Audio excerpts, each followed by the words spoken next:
बिस्मिल्लाहिर्रहमानिर्रहीम। अस्सलाम वालेकुम नाज़रीन, आप यूट्यूब चैनल देख रहे हैं। मैं इमरान खान हूँ।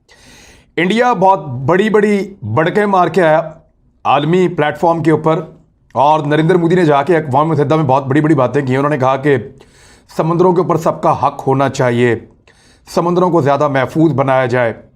एक्चुअली जब वो ये इशारा करते हैं और वो ये कहते हैं कि समंदरों को ज़्यादा महफूज बनाया जाए और सबका हक होना चाहिए और तजारती रास्ते मिले, तो वो चाइना के ऊपर तनकीद कर रहे होते हैं। वो ये कह रहे होते हैं कि साउथ चाइना समंदर के अंदर जो क्वाड नाम की एक तंजीम बनी है, और उसके ऊपर बड़ी खबरें भी है इंडियन मीडिया में, इन्होंने कोशिश भी की कि जो नया आकोस का मुआहदा उसके अंदर भी शामिल हो जाए इंडिया। वो तो अमेरिका ने मना कर दिया और ये उसमें शामिल नहीं हो सके, लेकिन इनकी पूरी कोशिश थी कि उस ग्रुप का भी हिस्सा बने जिसमें बरतानिया, ऑस्ट्रेलिया और अमेरिका है। हाँ, लेकिन एक क्वाड है तंजीम जिसका भारत हिस्सा बना है, और ये तब बना था हिस्सा जब अमेरिका को पता ही नहीं था कि भारत कितने पानी में है। ये तब हिस्सा बना था। इसकी बातें तब हो रही थी जब पाकिस्तान ने इनके तैयारे नहीं गिराए थे। ये तब की बात है जब चाइना ने एक रात में इनके 20 फौजियों को चपेड़े और ठुड्डे मार मार के कत्लेआम नहीं कर दिया था। तब इंडिया की गुड्डी चढ़ी हुई थी, ऐसा लगता था कि बड़ी प्रोफेशनल फौज है, बड़े तगड़े लोग हैं, इनको साथ मिलाओ। उसके बाद कोई ज़्यादा घास नहीं डाली मगरबी ममालिक ने इंडिया को, लेकिन मोदी वहाँ बड़ी बड़ी बातें करके आए हैं और समुद्री रास्तों के ऊपर अपना तसल्लुत रखने की बात करके आए हैं कि वो रास्ते सबके लिए होने चाहिए। चाइना ये कहता है कि हम अपना रास्ता देते हैं, आप भी हमें अपना रास्ता दीजिए। हम आपको इन मंडियों में आने देते हैं, आप हमें उन मंडियों में आने दीजिए। लेकिन मगरबी ममालिक ये नहीं मानते, वो चाइना को रोकना चाहते हैं और ये तवक्को करते हैं कि चाइना हमें कभी ना रोके। ये है फड्डा साउथ चाइना सी में। दूसरा, भारतीय वज़ीर आज़म अफगानिस्तान की बात कर रहा है, अफगान सरजमीन की बात कर रहा है, लेकिन अपनी सरजमीन के बारे में कुछ पता नहीं है और उसके बारे में बात नहीं कर रहा। यानी चीन ने भारत को ये डींगे मारने की सजा क्या दी है वो मैं आपको बताता हूं। खबर कुछ ऐसे है कि चीनी फौज एक बार फिर भारतीय हुदूद में दाखिल हो गई। उन्होंने भारतीय हुदूद के अंदर दाखिल होकर वहां पे कार्रवाई की, लेकिन मोदी हुकूमत डर के मारे खामोश है। ये द इकोनॉमिक टाइम्स का दावा है और इसकी तरदीद भारत से नहीं आ रही, आएगी भी नहीं। इस खबर की तफसील कुछ ऐसे है कि सिक्योरिटी एस्टेब्लिशमेंट के अंदरूनी ज़राए के मुताबिक पीपल्स लिबरेशन आर्मी के 100 से ज़्यादा फौजियों ने हाल ही में भारतीय शहर उत्तराखंड के बारहोती सेक्टर से सरहद उबूर की और कुछ इंफ्रास्ट्रक्चर को तबाह कर दिया। एक पुल को भी बुरी तरह नुकसान पहुंचाया। यह वाकया हाल ही में हुआ है और किसी ने इसके ऊपर जानबूझकर ध्यान नहीं दिया, क्योंकि पीएलए के दस्ते इंडियन आर्मी के आने से पहले अपनी कार्रवाई मुकम्मल करके वापस जा चुके थे। यानी इंडियन फौजी तब तक पहुंचे ही नहीं जब तक चाइनीज अपना काम कर रहे थे। ऐसा लगता है कि जानबूझकर उनका सामना करने से कतराते हैं। मैं आपको खबर दे देता हूं कि इसमें ये आए क्यों चाइनीज, इन्होंने क्या तबाह किया और मकसद क्या था।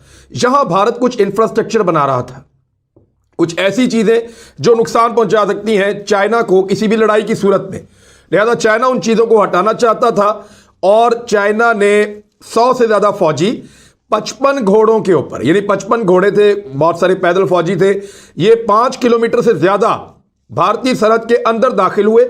और पीएलए की इस कार्रवाई में सरहदी कशीदगी के साथ साथ नई दिल्ली की तशवीश में भी काफी इजाफा कर दिया है। यानी नई दिल्ली को यह खबर लेकर काफी खौफ महसूस हो रहा है, वो इसके ऊपर तहफ़्फ़ुज़ात का इजहार कर रहे हैं और बहुत तशवीश है। लेकिन भारतीय फौज कुछ करने के मूड में नहीं है। ऐसा नहीं लगता कि भारतीय फौज चीन की फौज को चैलेंज करे या चैलेंज करने का सोचे भी, क्योंकि हाल ही में उनको पाकिस्तान से मार पड़ी है, उसके बाद उनको चीन से मार पड़ी है, और फिर आलमी सतह के ऊपर जो उनका सबसे बड़ा सपोर्टर यहां बैठा हुआ था अफगानिस्तान में, अमेरिका, वो भी इस इलाके को खाली करके चला गया है।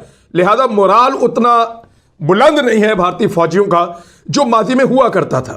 कुछ हुकूमती अहदेदारों ने तस्दीक की है कि चीनी फौजी घोड़ों के साथ बारहोती के करीब चरागाह में टून जोन लापास को अबूर करते हुए अंदर आए और भारतीय हुदूद में तकरीबन 3 घंटे से ज्यादा वक्त तक रहे। जराए ने बताया कि मकामी लोगों ने इसकी इतला फौज को दी, लेकिन फौज आई नहीं और फौज की टीमें तब पहुंची जब चीनी फौजी या उनकी फोर्सेस अपनी कार्रवाई मुकम्मल करके वापस जा चुके थे। यानी ये तो भारत की फौज है जो सामने नहीं करना चाहते चाइनीज फौजियों का। एक दौर था जब वो चाइनीज को दबाते थे, उन्हें कमजोर समझते थे, उनके साथ जंग भी लड़ते थे, लेकिन आज चीन माशी तौर पे और फौजी लिहाज से एक बहुत ताकतवर मुल्क बन चुका है। उसके बाद ताकत भी ज़्यादा है, टेक्नोलॉजी भी ज़्यादा है, वसाइल भी ज़्यादा है, और वो एक लंबी जंग लड़ भी सकता है। लिहाजा भारत उसको चैलेंज नहीं करता, चाहे वो गालवान सेक्टर में आए, चाहे वो पैंगोंग लेक के इलाके में आए, चाहे वो फिंगर्स के एरिया में आए। चाइना जहां से चाहता है, जब चाहता है, वो भारत को चैलेंज करता है। जब चाहता है भारत के रास्ते ब्लॉक करता है, जब चाहता है भारतीय फौजियों को फेंटी लगाता है, और फिर उसकी वीडियो भी वायरल करता है। वो किक ऑफ द सेंचुरी आपको याद होगी, जो चाइनीज फौजी ने भारतीय फौजी को एक रसीद की थी और वो उलट के गिरा था। तो इस तरह के बहुत सारे मनाजिर हैं। अब भारतीय फौजी चाइनीज फौज का सामना करने से कतराते हैं, और उनका वज़ीर आज़म नरेंद्र मोदी पूरी दुनिया में ऐसी गुफ्तगू करता है जैसे कि वो सुपर पावर है। भारतीय वजारत दाखिला के कुछ ओहदेदार हैं, उनसे रब्ता किया गया, तो एक ओहदेदार ने यह कहा, इकोनॉमिक टाइम्स ने रिपोर्ट किया है कि LAC के बारे में हिंदुस्तानी और चीनी ख्यालात मुख्तलिफ हैं, जिसकी वजह से खित्ते में बार बार दरअंदाजी होती है। उनका कहना था कि अब मरकजी सेक्टर में इजाफी दस्ते तैनात किए जा रहे हैं। बात यह है कि इंडिया फिर गोंगलुओं से मट्टी झाड़ता है, वो अपनी शिकस्त को कैसे छुपाता है। इंडिया ये कहता है कि जनाब यहाँ पे तो कोई बॉर्डर है ही नहीं, हमें तो पता ही नहीं है कि एक्चुअल वो लाइन क्या है, लाइन ऑफ जो एक्चुअल कंट्रोल है वो किधर है और कहाँ से आगे हमारी हद है। तो इसलिए ये गलतफहमी हो जाती है। वो 5-5 किलोमीटर तक गलतफहमियाँ नहीं होती, 8-8, 10-10 किलोमीटर तक गलतफहमियाँ नहीं होती। चाइनीज फौज जब दिल करता है इंडिया के अंदर घुस जाती है। इंडियन फौजी रिटायर जो हैं वो तजिया कर करके थक गए हैं। इंडियन मीडिया के जो न्यूट्रल लोग हैं वो बता बता के थक गए हैं कि चाइनीज रोज आते हैं, मार के जाते हैं, जो दिल करता है उठा के ले जाते हैं, जिसका दिल करता है इंफ्रास्ट्रक्चर तबाह कर देते हैं। तो उसके बदले में भारतीय फौज क्या करती है? भारतीय फौज सिर्फ वहां पे बैनर लेके खड़ी होती है और उस पर लिखा होता है कि चाइनीज प्लीज आप वापस चले जाएं, आप यहां पे ना आए। ये बुजदली है और कमजोरी है उस भारतीय फौज की जो पाकिस्तान के खिलाफ सिर्फ डींगे मारना जानते हैं। और चाइना ने भारत को चैलेंज भी ये उस मौके पर किया है जब भारत बहुत ज्यादा खिलखिलाकर और बहुत ज्यादा बढ़ चढ़कर अमेरिका के साथ पींगे चढ़ा रहा है। उनका वजीर आजम नरेंद्र मोदी भी अमेरिका पहुंचा है और फिर वो इस किस्म के बयानात भी दाग रहे हैं और लगातार आलमी कुव्वतों के साथ मिलकर चीन और पाकिस्तान के खिलाफ साजिशें भी कर रहे हैं। CPEC के साथ भी नहीं जुड़ते और अफगानिस्तान के अंदर भी अमन के मुखालिफ हैं। उस वक्त चाइनीज फौज ने भारत को यह मजा चखाया है कि तुम समुद्रों की बात करते हो, हम पहाड़ों पे खड़े हैं और तुम्हारी जमीन के अंदर आ रहे हैं, रोक सकते हो तो रोक लो। अब साथ ही साथ भारत का जो एक बहुत करीबी साथी है, यानी इस खित्ते के अंदर अगर करीब 3 मुल्कों में देखें तो जो मुल्क भारत को सबसे ज़्यादा पसंद करता है वो इसराइल है। इसराइली वो मुल्क है जब पाकिस्तान के ऊपर भारत ने हमले का प्लान किया फरवरी 2019 में, तो जो उनके कमांड रूम में फौजी मौजूद थे वहाँ पे इसराइली उनको सपोर्ट कर रहे थे मुबैना तौर पे। ये चीज़ें रिपोर्ट हुई हैं पाकिस्तान में बहुत ज़्यादा, अखबारात में लिखा भी गया है कि इसराइली सपोर्ट कर रहे थे भारतीयों को कि वो पाकिस्तान के ऊपर अटैक करें। जब पाकिस्तान एटॉमिक एक्सप्लोजन्स कर रहा था 98 में, उस वक्त भी इसराइली एयरफोर्स मुतहर्रिक थी और यह पता चला था कि हमारे ऊपर अटैक हो सकता है, लेकिन फिर पाकिस्तान ने फौरन अपनी एयरफोर्स को मुतहर्रिक किया। यह इंफॉर्मेशन पाकिस्तान को सऊदी अरब से मिली थी, लिहाजा उस वक्त भी इसराइल भारत के साथ खड़ा था। भारत हमेशा इसराइल के साथ खड़ा होता है, लेकिन इसराइली अखबार है हर्ट्स, उसमें एक भारत के हवाले से खबर छपी है, ज़रा उसको आप सुनिए। ये इसराइल कह रहा है जो गजा में मुसलमानों का सबसे बड़ा दुश्मन है, जो मुसलमानों का एक बहुत बड़ा कत्लेआम होता है गजा के अंदर, जब बमबारी होती है पूरी दुनिया उसकी मजम्मत करती है, यूनाइटेड नेशंस, बाकी मुल्क भी कहते हैं, अमेरिका भी उसकी मजम्मत करता है। पूरी दुनिया कहती है कि वहाँ पे ज़्यादती होती है, ताकत का कोई मुकाबला नहीं है। जो गजा के रहने वाले मुसलमान हैं और जो इसराइल के रहने वाले लोग हैं उनकी ताकत का कोई मवाजना नहीं है। तो वह बच्चों की किलिंग्स भी हो जाती हैं, अस्पताल, स्कूल, बहुत सारी इस तरह की कहानियाँ हैं वहाँ पे जो बहुत दिल खराश हैं, बहुत तकलीफ देती हैं। तो इसराइल का अखबार भारत के बारे में क्या लिख रहा है, हैरट्स, उसके अंदर ये खबर छपी है। वो ये लिखते हैं कि हिंदू इंतहा पसंदी मुसलमानों के लिए इस वक्त सबसे बड़ा खतरा है। भारतीय वज़ीर आज़म नरेंद्र मोदी इस्लामी इंतहा पसंदी के खतरे के बारे में दुनिया भर के सरबराहों से गुफ्तगू कर रहे हैं, लेकिन भारत को लाक हकीकी खतरा इंतहा पसंद हिंदुओं की तरफ से है, जिनकी बदतमीजियों और इस्लाम मुखालिफ तासुब से खुद मोदी की अपनी जमात भी महफूज नहीं रही है। यानी जो आग मोदी ने लगाई वो अब उसी के घर को जला रही है। ये इसराइली अखबार जो भारत का सबसे बड़ा इत्तेहादी है वो लिख रहा है।